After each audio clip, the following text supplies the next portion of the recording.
Ah, good evening to you. I take it you're here to pick me up on that bedtime story you were promised. Marvelous. It's a story full of answers long overdue. It's the story of a man who fell in love with a goddess. I know, but a bit of narrative distance will make it so much easier in the telling. Indulge me. Thank you. Once upon a time, not quite that long ago, there lived a wizard in a tower. The wizard was what one might call a prodigy, who from an early age could not only control the weave, but compose it, like a musician or a poet. Such was his skill that it earned him the attention of the mother of magic herself, the Lady of Mysteries, Mystra.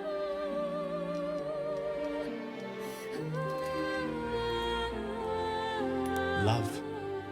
Perhaps it was not quite love, but you see, the wizard was but a very young man. It was most certainly love to him. Mystra showed him the secrets beneath the veils. The gossamer veils first, draped across the weave. The delicate veils next, draped across her body. Chosen one, she whispered, as she slipped them off completely. Alas, it was Mystra's interest that didn't last.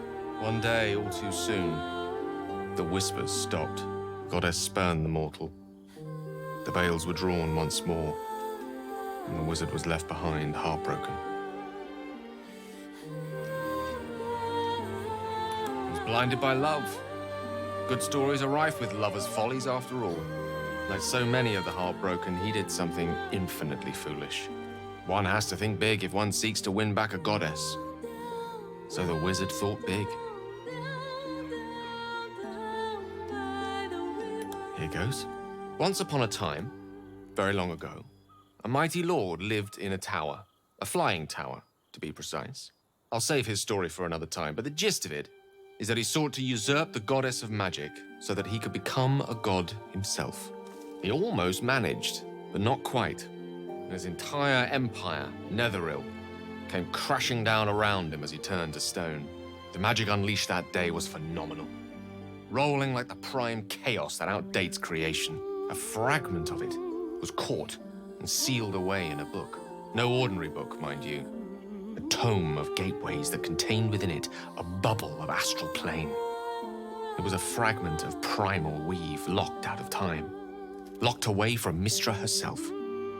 What if, the silly wizard thought, what if after all this time, I could return this lost part of herself to the goddess?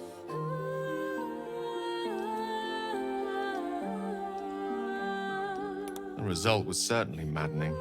Here, place your hand over my heart. Let me show you. You feel the tadpole quiver as you realize Gale is letting you in, into the dark. You see through Gale's eyes, staring down the corridors of a dread memory. A book, bound, then suddenly opened.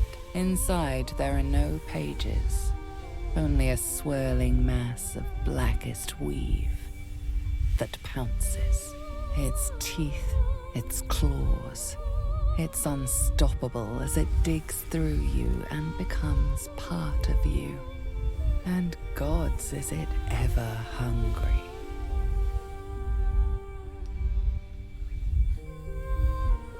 I'm sorry, but I had to remind you. After all, this is only the beginning. This Netherese taint, this orb, for lack of a better word, is balled up inside my chest. And it needs to be fed. As long as it absorbs weave, it remains stable, to an extent. The moment it becomes unstable, however,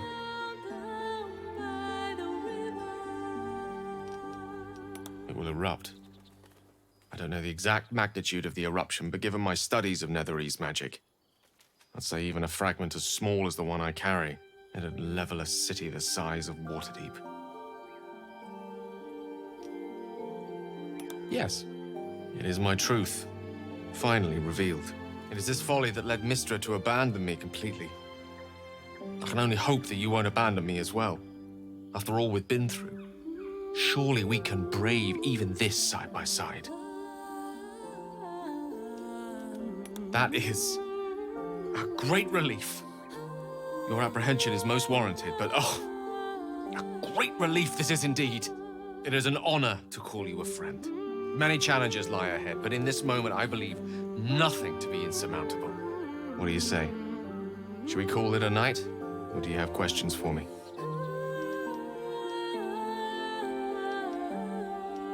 I'll be honest with you. I don't know.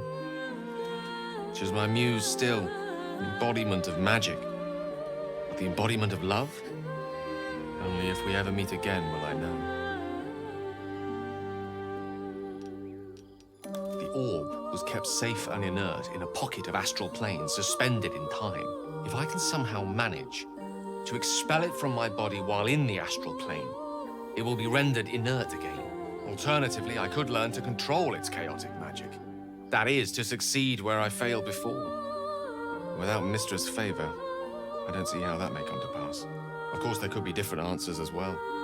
Faerun brims with more magic than any one wizard could fathom, let alone comprehend. Who knows what outlandish solutions may yet present themselves. Good night, then. And thank you.